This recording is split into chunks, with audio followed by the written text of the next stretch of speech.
anyone can go out and sell data center. It's those hard problems that customers have. That's what really gets you into, the room where it happens. Welcome to Channel Security Secrets. I'm Lou Rabon. On this show, we expose the untold secrets and critical insights from the people shaping the future of cybersecurity sales in the Trusted Advisor channel.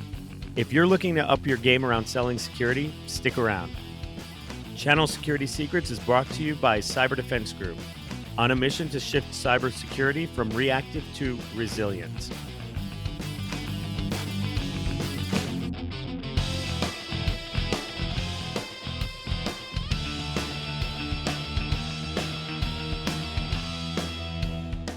I'm fired up to chat with our guest today. He's an accomplished entrepreneur, keynote speaker, and trusted IT advisor specializing in data centers, connectivity, security, and cloud services. A recognized leader in the tech industry, he has held leadership roles at AT&T and Telex and served as president of the DFW AFCOM chapter. He frequently speaks at top-tier tech events, including the 7x24 Exchange, HostingCon, and CRE's Texas Data Center Summit. Host of the IT Masters podcast, he's the founder and CEO of Mejeticks. Rob DeVita, welcome to the show. Thanks, Lou. Great to be here today. Yeah, and great to see you. Rob, let's kick it off. What's the biggest secret to your success in the channel? I mean, it reminds me of Hamilton, right? You want to be in the room where it happens. And in order to be in the room where it happens, you've got to be able to have your customers trust you. There's got to be a reason that you're in there. And we do that through education, right? Really trying to help our customers make better educated decisions in their IT procurement journey. We do that in a couple of different ways, right? Curated and vetted vendor network, right? So who are the 300 vendors that we have in there? Have we vetted them before? Have our customers used them and have they been happy with them? And then it's sort of like, personal matchmaking, right? How do you match the right vendor with the right client? We go through a lot of different scenarios, right? One is obviously, do they meet the technology needs? The second is, do they meet the budget requirements? And then it's really more on a culture fit, right? Is this customer the right size to do business with a vendor of this size? We want to make sure that we're able to, match all three of those criteria inside of the process. The third thing then is, end-to-end support. It's taking them from fact finding into a demo, into a contract negotiation, then into an implementation, and then how do we support them, throughout the life cycle they are with the vendor. And then probably the fourth thing is just being transparent and being unbiased, right? It's working to find solutions that customers need. Vendors a lot of times want to sell products, and products sometimes aren't the full solution. So we really look at how do we get to a solution if we've got to piece products together to get them to that full solution. So, that's how we really try to be in the room where it happens. Yeah, that's a lot to unpack there, but all really good stuff. So, you started by saying be in the room, make sure you're in the right room, and also to be trusted, which hence the term, right, trusted advisor.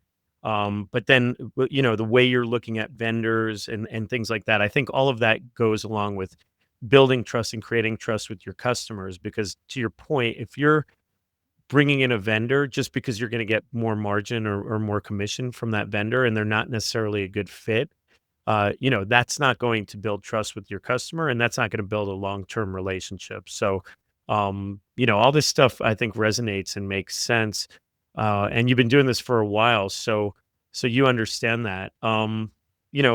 Any other, I mean, some of these thoughts are great too. When you're supporting them through the life cycle, I really think that that's important too, because you're not just making the sale and then going away.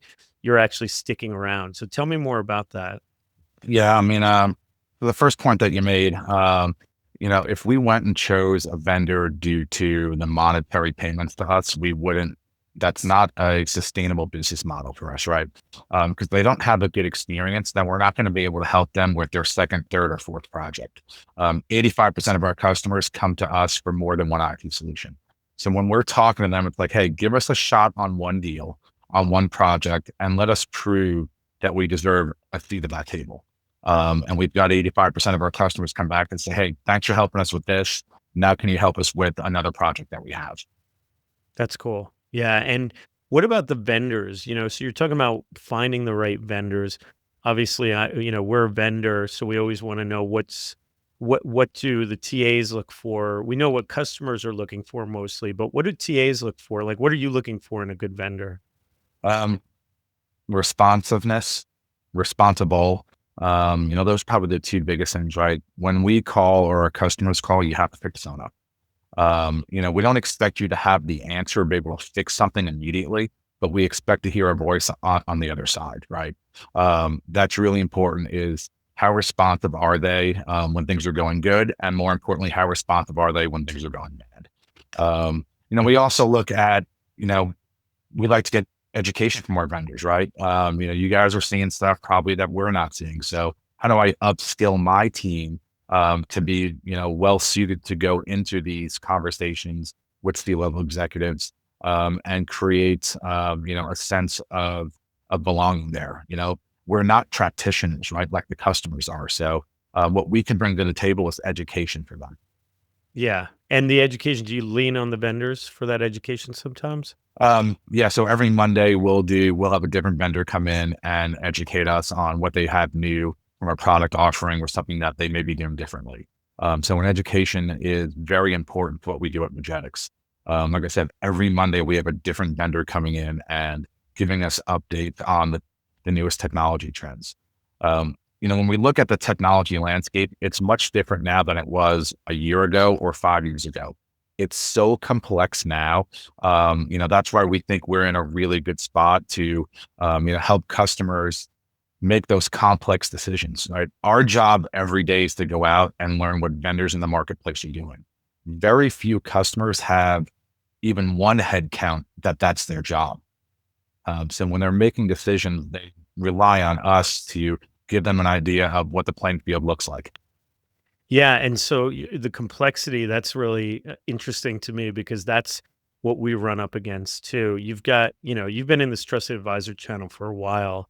You see that there's obviously easier sales, right, than security. You can do data center, you can do bandwidth, you can do connectivity, UCaaS, CCaaS. I'm not saying that some of those are super simple, but they're kind of established markets. The vendors are established, et cetera. Not a lot of disruption. Cyber, security is like a completely different animal, obviously. So it's a solution sale versus a kind of a transaction. Yep. Yeah. What's your experience with that? It's probably the hardest sales process that we go into. We're much well versed on things that we use every day, right? So when we try to go in and have a security conversation, you get one shot at this, to build credibility with that CISO or the person in charge of security at that company, right? So we try to come in as maybe not as a trusted advisor, but a trusted educator on what we're seeing in the space. And then we definitely bring in, security specialists that we get from our TSDs to help with those conversations, right? People who've sat in their chair before and understand the challenges that they go through every day. They understand the language that they speak every day. So, we bring in the subject matter experts to help us build credibility for our entire organization. Yeah, and why would you want to sell security knowing it's a more complex sale versus selling, the connectivity, et cetera? It brings me back to my time at AT&T. It's got to be 20 years ago, right? They were divvying up accounts. I'm like, Rob, which one do you want? I'm like, I want the one that hates AT&T, right? I want to do the hardest thing possible, right? Because if I can prove that out, they'll be my customer forever, right? And our largest customer to this day was my customer back in 2000 who hated AT&T.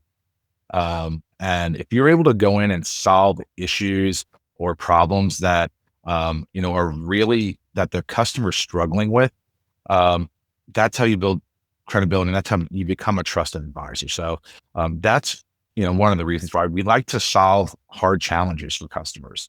That's what, gets us excited here. Anybody can go out and sell bandwidth. right? Anyone can go out and sell data center. It's those hard problems that customers have. That's what really gets you into, the room where it happens. Yeah, it's a differentiator, right? Because it's like, well, yeah, I've got 3 or 4 TAs to choose from. Let's say the customer might say to themselves, but Rob and his team, last time we had something go wrong, or last time it was a little bit more complex, other than hey, circuit A, circuit B, they figured it out and they created trust. To your point, and stickiness, we found that's the way we position it because, for us too, it's I ask you that question because we're having to answer that question or having to, prove ourselves like, hey, yes, you can concentrate for the next couple years on data center, but obviously with AI, it's going up. But let's see if that bubble bursts or something, that goes away, then if you don't have a backup, you're going to be kind of aging yourself out. But with security, you're creating the glue. It may not be the highest margin sale or the highest number or the easiest sale that you're going to do, but when you do that and you solve what you're talking about is solving pain, obviously. I think that's probably, and I don't know much about sales since I've been a practitioner most of my life, but I'm learning that you solve pain, you are invaluable to your customer. Yep. Yeah. We're seeing that also. You had mentioned on the AI side, right? So we see this. There's really two technologies out there that get you a different seat at the table, right? One is security, and the other is AI. Um, there's a lot of C levels out there who they don't have anyone else to bounce ideas off of, right? They've got their chief security officer, but most of those guys are just left alone because the CEO or the CFO, whoever they're reporting into, doesn't know anything about security, right? So, having a company like Mejeticks or another trusted advisor, it really validates what the CISO is doing and also brings new ideas to the table. Yeah. Some of those guys are, they've been there for a while too. So they might have been promoted through the ranks from IT. They got the title as CISO or something to do with security.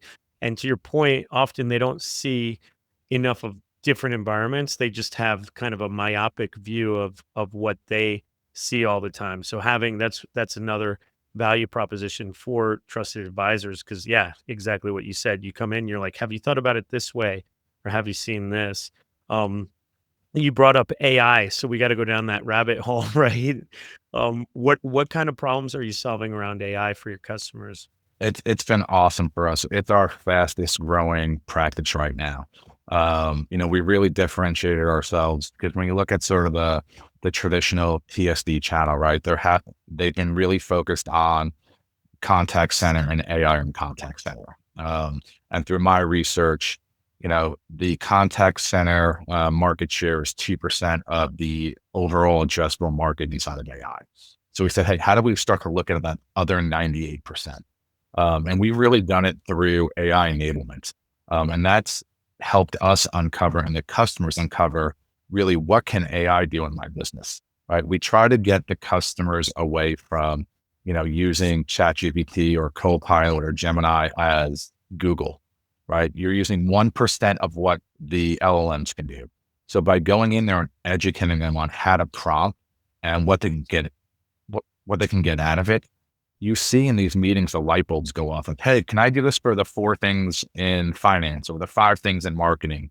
Or how do I better equip my salespeople? So those opportunities then come up, we'll walk out of an enablement meeting with 15 projects. So then we'll go ahead and we'll stack rank those, right? Hey, these are the ones that we can easily enable with AI. Here's some risk associated with those, and here's the cost associated with those. So we'll take those 15, we'll parse them out with the customer and say, all right, we've got this down to 5. Here's 5 that we should go and you should look at, starting to implement.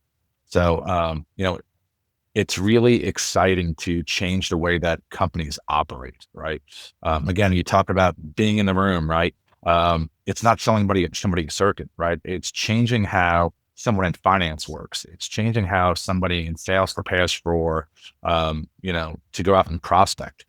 Those things move the needle a lot further than me saving you $100 on an internet circuit. Yeah, no, that's huge, and I haven't spoken to a lot of TAs that are doing that. So you're definitely on the bleeding edge with being able to offer those services. Are they services that you're offering using just the public LLMs and like the public GPT, like ChatGPT, Gemini, Claude? Yeah, so there's a combination there. First is we hope customers come to us before they purchase an LLM, because not all LLMs are built for every organization. Not all LLMs are built for different business units inside of an organization. So um, we can come in if they've chosen Copilot already, they've chosen Gemini, they've chosen ChatGPT, right? Because the learning of how to prompt is universal, Yep. right? Yep. It's the output you're going to get that will be different depending upon the LLM. We really see the future from an LLM standpoint, which is a standard user interface with the ability to pick 15 to 40 different LLMs and designate LLMs for particular business lines, right? Because the programmers and the engineers need a different LLM that does their work at a much more efficient manner, right? The people in marketing need a different LLM. So we really see the future as a multi LLM environment under a common interface that's auditable and trackable. Yeah, brilliant. And if you think about that, that completely is abstracted from the application layer. Like it's no longer customers coming to you and saying, "Listen, we need a vendor that does this," because is so capable of doing so many different things and could probably code some of the things itself for what the customers are asking. So, I mean, it's a brilliant use case because you're really saying, "Hey." Forget the vendor or forget the software solution or the point solution. What are you really trying to accomplish? What's the business objective and the business goal? And then figuring it out using just one interface. I mean, that sounds like the future for sure. Yeah, that's really where we're pointing customers, going forward, right?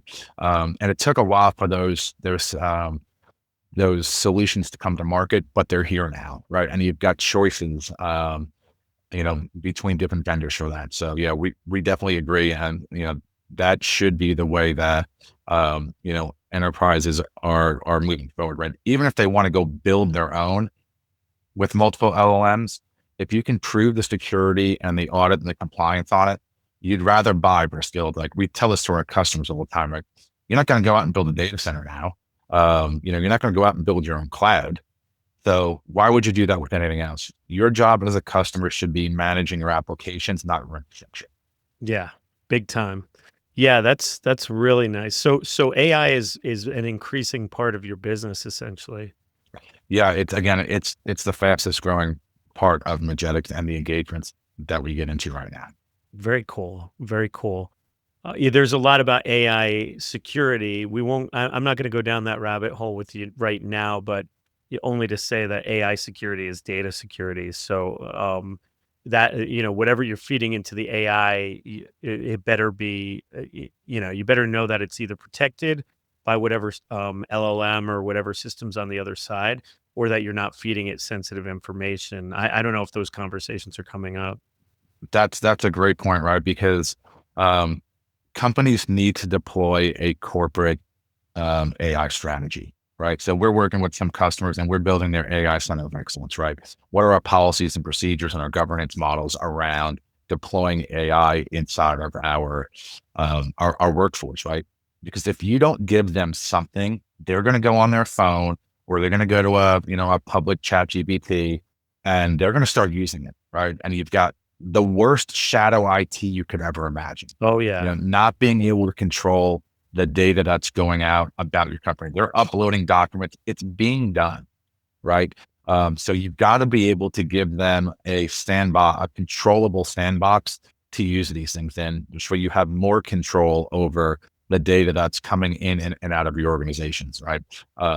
So it's a great selling point for us, but when you look at AI from a security perspective, it's doing great things with correlating big data and showing you where exploits are. But at the same time, it's helping the bad guys do the same thing. Oh yeah. Oh yeah. It's a force multiplier for both sides. But as far as the feeding the data, you're talking about OpenAI, Claude, Microsoft Copilot, et cetera, Google Gemini, who have some controls, and even though they're still sucking the data, they obviously have big security teams and big security budgets that hopefully will protect that data, even if they're using it, it's not gonna be accessible to the world.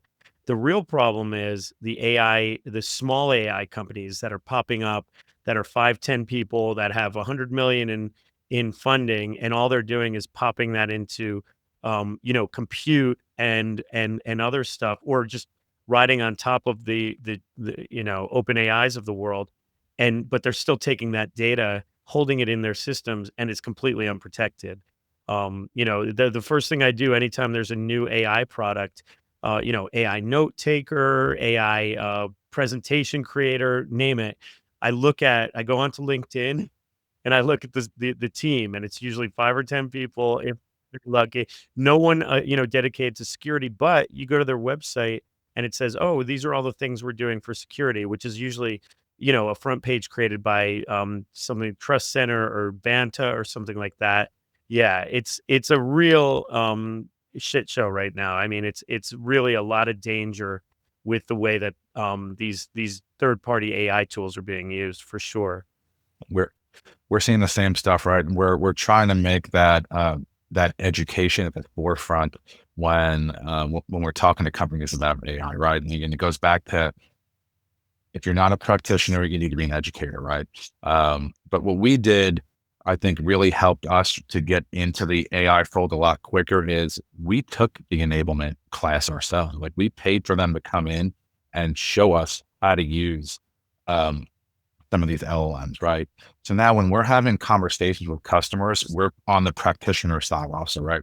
We're building our own custom GPTs and agents, for Mejeticks to help us do our jobs more efficiently. So it's a much easier conversation for me to have and for my people to have in our team, because we use it every day, right? And they're building their own agents to make their jobs easier. So it's education and being a practitioner in this scenario. Yeah, that's brilliant. Pivoting back to security, do you find it difficult? We were talking about it's a complex sale, but how do you find the channel approaching security right now? It's very challenging, I think, for most of the trusted advisors out there. A lot of it is, how can we dip our toe into the water here, right? And whether that's, on the professional services side by, helping doing audits and scans and penetration testing and things like that, right? What are some of the easier things to sell, like EDR? So it's getting our people more comfortable with having these conversations, right? Because again, if you go in there and you're trying to sell, some full blown security offering, um, and you don't have the right answers to one or two questions, you lose credibility immediately with some of these customers. So it's bringing the right folks in, bringing the experts in, having them there by your side to have these conversations. The one thing I can say is, like, don't try to do it yourself. You can do UCAS yourself. You can do networking, you data center yourself. This is a much more complex sale, right? If you look at, data center and network and managed services, let's say there's, 15 options there across like 5 buckets, right? There's 15 product offerings. There's 30 offerings just in cybersecurity, right? So don't try to boil the ocean. Like, you're setting yourself up for failure. Talk about what you're competent in talking about, and then have someone there who's got the breadth and the knowledge and was a practitioner to help you with those conversations when you're talking to customers.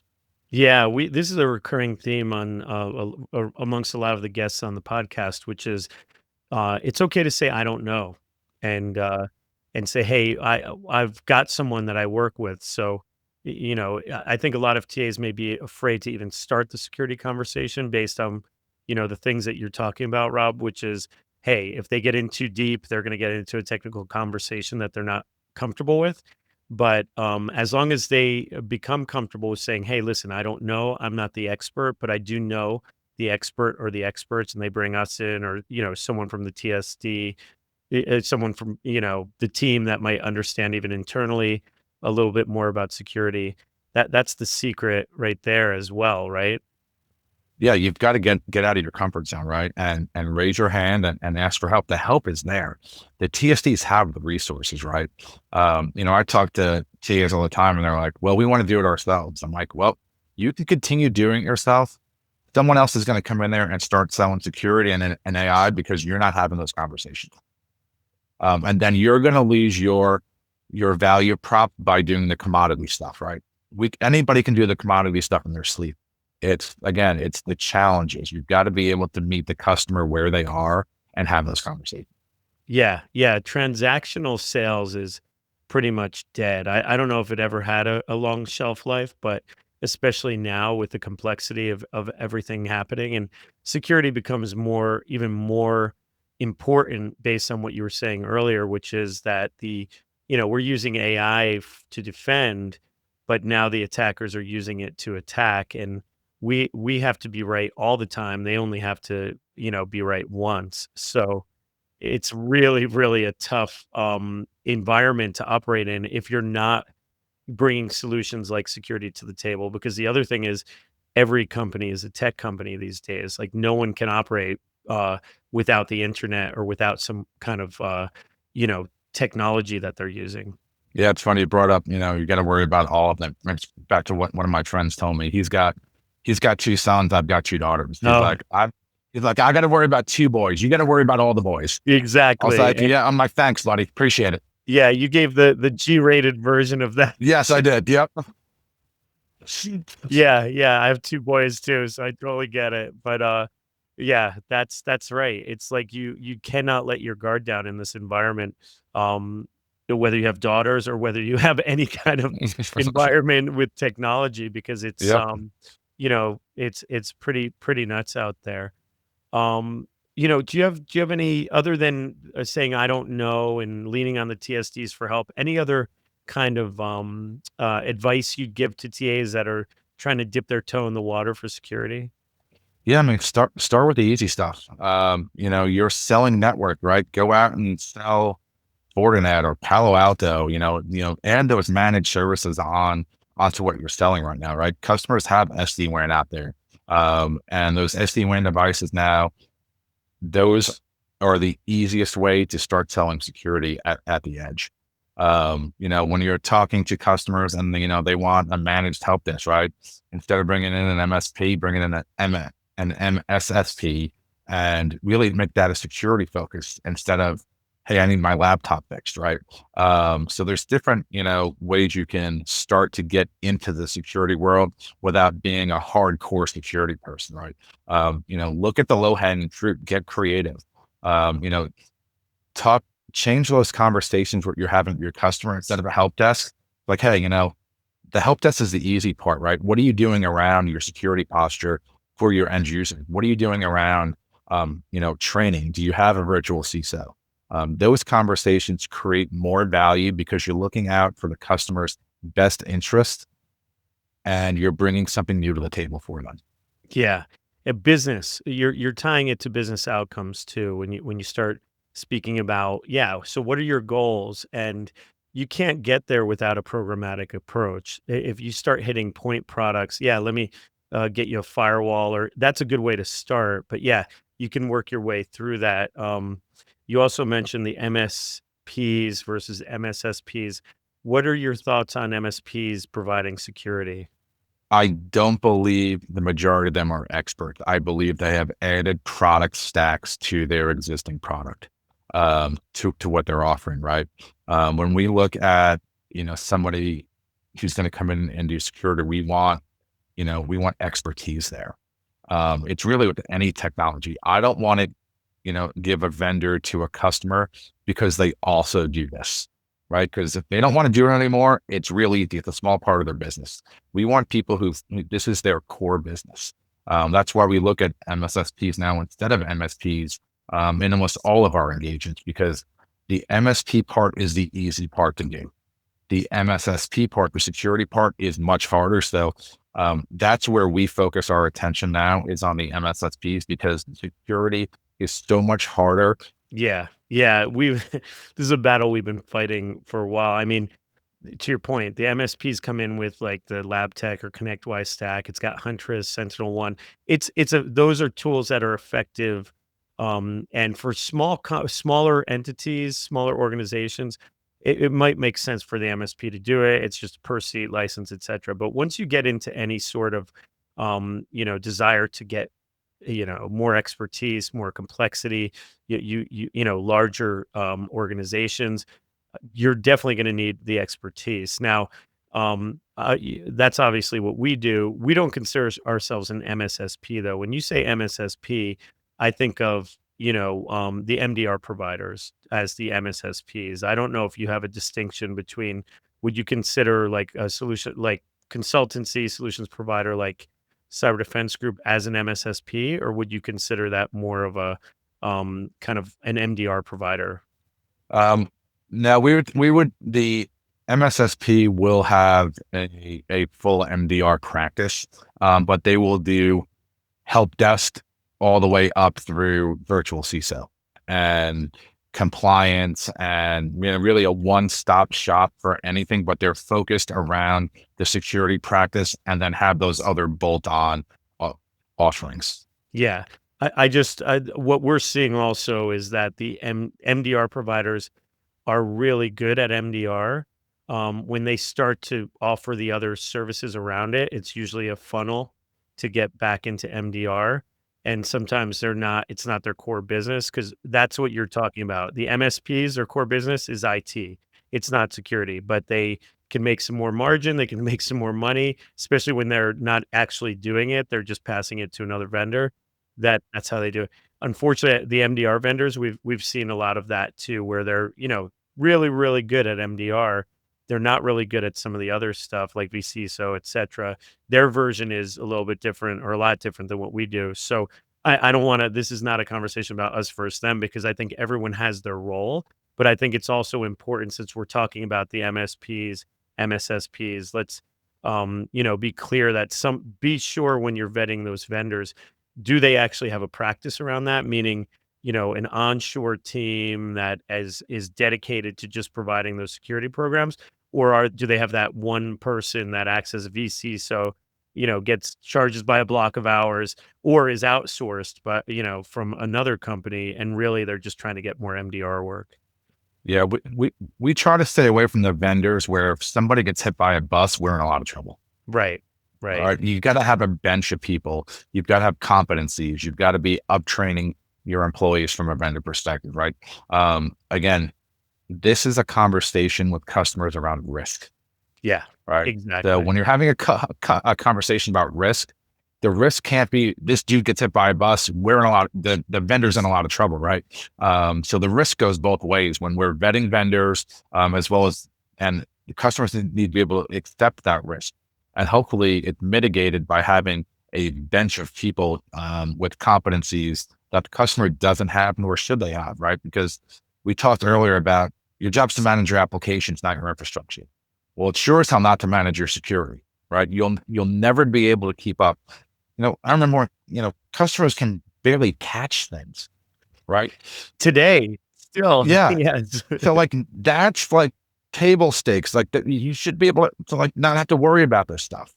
Um, yeah. So it's just, when customers push back on security, like, hey, when was the last time you patched anything that wasn't your Windows device that was shut down and restart, or shut down and shut off? Yeah, So big time. those conversations around business are much easier to have than, what EDR solution are you using, right? Right. It's a business conversation for security. Exactly. Yeah. It's interesting too, because to that patching point, that's where a lot of the MSPs fall down too, because they say, yeah, we'll install an RMM, remote monitoring tool. We'll put on all your endpoints, quote, and then we'll patch everything. Okay, great. And they're getting paid for that. And they do quote security. Well, guess what? There's no endpoint agent for a Sonic Wall firewall. Or for a Palo Alto firewall, et cetera. I mean, you can have Panorama, et cetera, to manage a bunch of them, but typically they're not doing that. And and then those are the ways in, because they're not patching, or the network devices, the switches, things like that. So it's really a big oversight, and that's the thing. Again, you got to be right all the time. You make one little mistake, or you open a port to the internet just because somebody needs to get in, or it's easier, and you don't want to troubleshoot the problem, and nobody's looking over your shoulder. That's the other thing too, is we've started to do an IT capabilities assessment when we go in and do our assessments, because we're saying, does the IT team have the resources and the knowledge, and also desire to be able to execute any kind of security program or policies, procedures? And if they're not writing tickets, if they're not following ITIL, it's kind of like a Wild West situation where they just can open ports and change firewall rules. There's a real problem there. Yeah.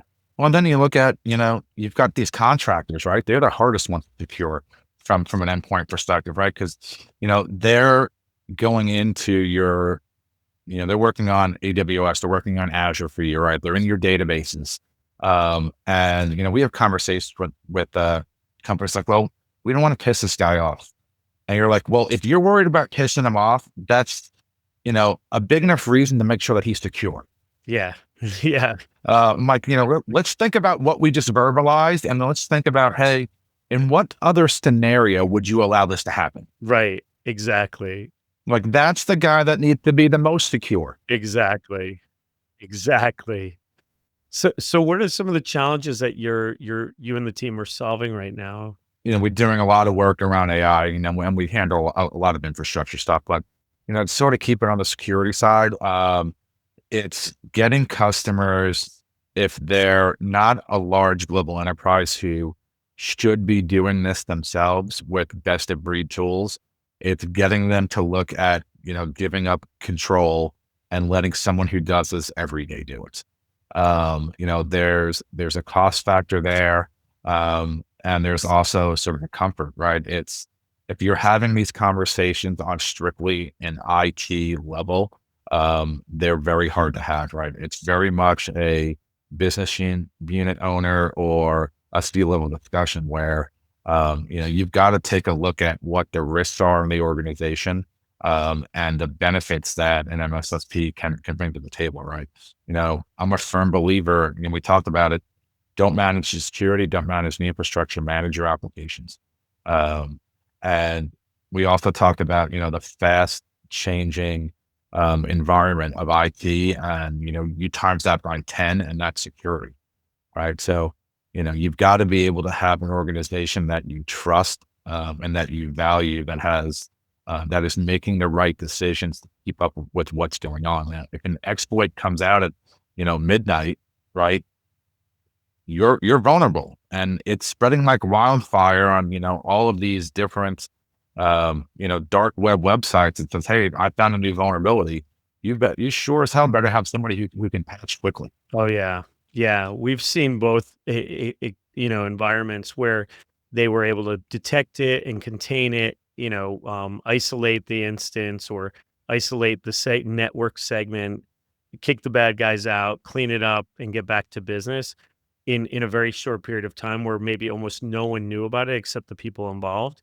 And then we've seen others where it's basically environment down for weeks, sometimes longer, Yep. which is very, very impactful in a negative way to the company. So, um, yeah, we've done a lot of incident response, and we often see just the way that companies are not treating their environment the way that they need to, which is that lather, rinse, repeat. Again, the programmatic approach.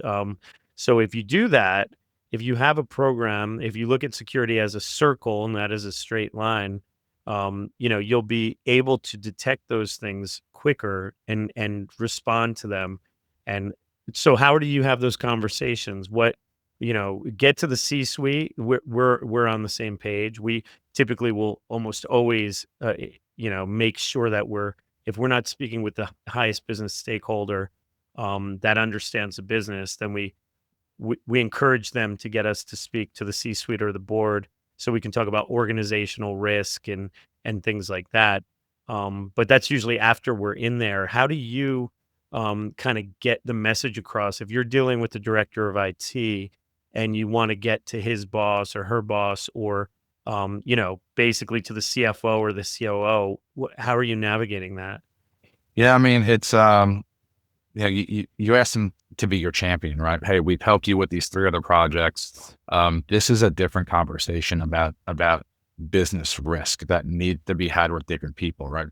Because you're going to tell me all day that you don't have budget to do this. I can tell you if we have these conversations, budget is not an issue. So you're trying to help and enable them to get the toys that they want. Right. It's, you can go ask mom, she's going to tell you no, but if you go ask dad, he might tell you yes. So let's go ask dad, or vice versa, right? It's showing that you're helping, that you're there to help them get the tools that they need to do their jobs better. Yeah. So, there's an art to it and there's a science to it, right? This is more of the art part of getting, having those conversations in a meaningful way but you really have to believe that you have this best person's interest in mind, right? Because if you don't, it comes off as sort of fake. You're just trying to sell something. You've got to be empathetic to what they're going through. And, some of that is through storytelling, right? Hey, here's what happened to my customers. They didn't have a backup, from a weekly, a monthly, or, even a quarterly, right? So, all their data is gone, right? And you're telling me you don't have money to do these. Well, here's an example of, someone who had a weekly backup, and they only lost 5 days worth of data when they had to recover, instead of losing a month or 6 months or a year, or had to go out and fork over the money. Right. Oh, yeah. I mean, incidents are so expensive. There's the hard costs of, the response, getting an external response firm, getting outside counsel, and that all may be paid for by insurance if they're really, really lucky. But what the soft costs are that they don't take into account are productivity. With, let's say you had a new product launch. Well, guess what? Push that timeline a couple months while you're cleaning up and rebuilding an entire environment. There's the cost of new. Now you're getting a guerrilla, security program, because you're doing it and not at the pace that you would normally do it. If you do it proactively, you can do it, a little by little. It's kind of like, coming in and finding mold in your walls or something. You basically have to rip everything out and renovate the whole thing. And it's expensive. So there's just, yeah. And then your insurance premiums go up, even if you do have insurance. It's going to be tougher to get it. And when you get it, it's going to be a lot more expensive. So, yeah, the money needs to be there. Those conversations need to be had. And the way to do that is to help those practitioners, especially if they're not at that, if they're more technical than they are business oriented. It's being that advisor to them to kind of coach them. Hey, get us in front of those, your boss, get us in front of the C suite. Let us have a 15-minute conversation. Here's what we're going to talk about. And then also make them look like a hero, prep them to have those combos, because if you do, then you've got a customer for life. Yeah. And you made a good point on sort of the insurance part of it, right? You'll probably get your policy written, right? But you've got to look at your policy. If you don't have these 7 or 8 things that are required in your policy, they are happy to tell you no, that they're not paying on it, right? You didn't update, you don't have the checklist of 10 or 12 things done. You had 4 of them done. Well, this is why you have the exploit, and your policy isn't valid anymore, because you didn't have these minimum requirements in place that you needed to have, or they're not updated. Oh, yeah, and these policies are getting more and more strict. I mean, having done this for a long time, and especially IRs, even like 7 years ago, 6 years ago, the policies were like, if back then you could get a policy pretty much fogging a mirror, and they were like, there was no, kinda audit or assessment of where you're at, and no controls that they required you to put into place. Just, "Hey, you have to have antivirus or something." And the limits were like, "Yeah, we'll pay a couple million and here's your premium." Nowadays, they're, yeah, super strict to your point, and you could drive a truck through some of the things because, quote, "reasonable security," that it's open to interpretation. If you don't have a security program, you can't demonstrate that you're acting on it on a regular basis, usually daily, weekly, monthly, quarterly. And the worst part is now they're excluding things like insider threat. We just helped a client get their while they were going through their premium review. They one of the things said, yeah, we're not paying on anything that's related to insider threat, which I hadn't seen that written before. So, you can have a if you have a malicious insider, which is a large amount of cases, you might not even have your insurance that would pay for it. So you got to pay attention to those terms and conditions. Yep. I would not be surprised if this is an uninsurable item in 5 years. Yeah, I mean, that's interesting. It's kinda like getting, hurricane insurance in, In a barrier island. yeah, exactly, exactly. It's not a matter of when, it's Yeah, going to happen. yeah, yeah, exactly, or fire insurance in California. So, yeah, Yeah. 100%. So Rob, let's kind of pivot to personal as we start to wrap up here. Do you have like a personal story that demonstrates where cyber's had an effect on your life or impact on someone you know? Um, probably not personally, but you read all these stories about, elderly people and, getting scammed and, those things just sort of break your heart, right? And it can be fixed with, a $3 or a $5 a month subscription, right? So, for me, it's, making sure that, um, you know, myself and my kids understand security. The best thing I ever had. So this is the personal story. My daughter's at college. She's a sophomore in Alabama, and she's like, I got this link to click on it, and she sent it to me. And she's like, should I? She's like, is this real? And I was like, no, but I'm super proud of you that you even asked me. That's awesome. Right? I'm Yeah. like, you've gotten something through osmosis to go, hey, this doesn't look right. I probably shouldn't click on it. But yeah, a lot of it is just making sure that myself and my kids and my parents that they're secure, right? Because um, you know it's not this isn't happening to uneducated people, right?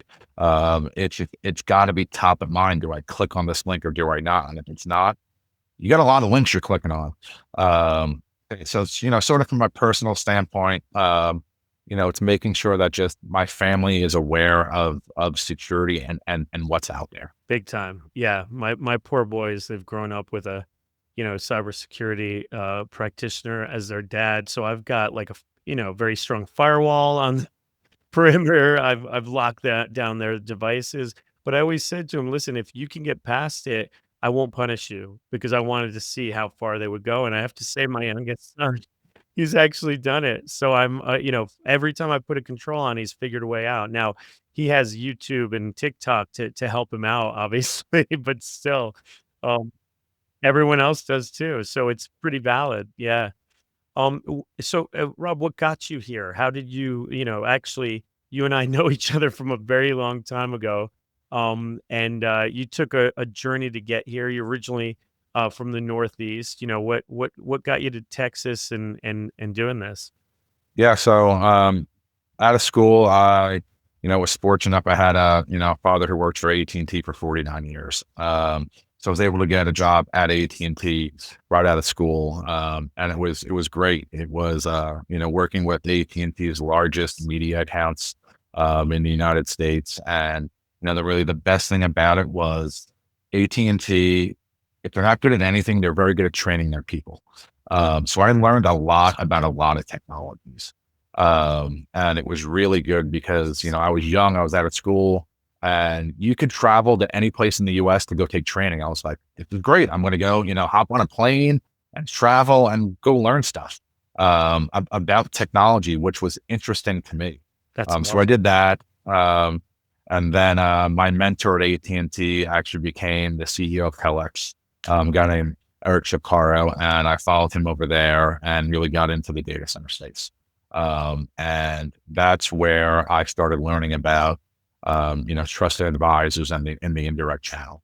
Helped start that program at Telex, helped start that program at Cologix, and realized that hey, there's a big business here on this channel and the agent, the trusted advisor, or whatever you want to call it.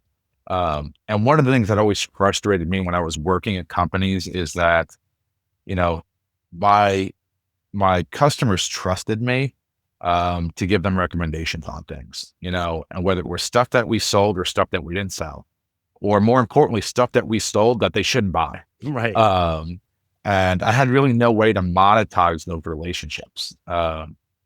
So then I was doing some consulting for a group that owned the Infomart in Dallas. So really got into the consulting, helping them prepare that building and that business for sale to Equinix. And thought, hey, I can go out and do this on my own now. And 8 years ago, I decided to, formally start Mejeticks. And what really got us off of that ground, got the company off the ground, was that one customer from 2000 who was my customer at AT&T, who hated AT&T, and I was able to fix stuff for them.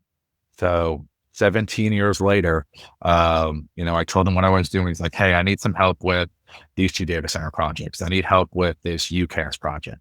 And at the time, we did the largest UCAS deal that was ever done through the channel. Wow. It was 32,000 seats in like 70 countries. Wow. And that's really what started Mejeticks. And, at that point I had to say, hey, do I want to, do this as a lifestyle business, or do I really want to try to scale this, and help more people? And, I'm an ambitious person. I said, hey, I'm going to go out and try to scale this. And, we've had trials and tribulations, but, we've lasted 8 years. The company's growing. We're helping more customers than we ever have with different products and different solutions that we're bringing out there. So, it's a really good feeling to be able to build an organization that helps customers and then also helps the people that work for us, right?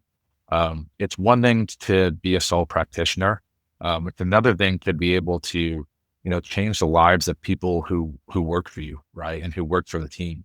Big time. Yeah. It's easy to say why, when this thing is just me, it's so much easier, it's easier to manage stuff like that. But then it is, buddy said recently in my business group, he's like, you can, as a sole kind of proprietor, you're riding the horse till it dies. Whereas when you actually build something that's scalable, you're building a stable of horses. You're building a stable, basically. You're building something, and it's nice that you're talking about obviously helping people too, because that's really important that you're giving back, you're creating lifestyles for people, and having fun and solving problems too. Win win win. That was one of the big things that I looked at probably 5 years ago. Was like, hey, I've got to make this about Mejeticks and our people and our process, and not about Rob DeVita, Right. right? It's got to be about, what is our methodology when we're helping customers choose and procure IT. So, we had to go out, we created, what our Mejeticks process is for IT procurement, and for, really helping enterprises select different technologies. Because again, it can't be about me. We talked about, looking at vendors who have, what, one guy gets hit by a bus, you're in trouble. I can't Mhm. be the one guy who gets hit by a bus and this company does not operate anymore, Right. right? So, Right. we made that shift, 5 years ago with rebranding and, looking at, what is really our value prop. We interviewed our customers, we interviewed some of our vendors, and we interviewed our people when we were going to create our value prop and our process. And the other thing, just real quick, is you talk about sort of an entrepreneur, and, you talked about your peer group. One of the biggest things that I did that helped me throughout this sort of journey is I joined the entrepreneur organization, and can sit there and can talk about, what's going on in my business every day. Mm. And it's funny, you could sit there with a guy who owns 100 wing stops, a guy who's multifamily developers, guys that, own an e-commerce company. Everyone's got the same issues. It's Yep. crazy. Yep. They all got the same issues. And if I can learn from their mistakes and they can learn from mine, that's been invaluable to my journey and to helping, Mejeticks grow. It's huge. Yeah. Huge. So where can people find you, Rob? Online, people can find me on LinkedIn, Rob DeVita. They can find me on Facebook, Instagram, and then on the Mejeticks website. So you go to Mejeticks.com, or they can email me, rob@mejeticks.com. Awesome.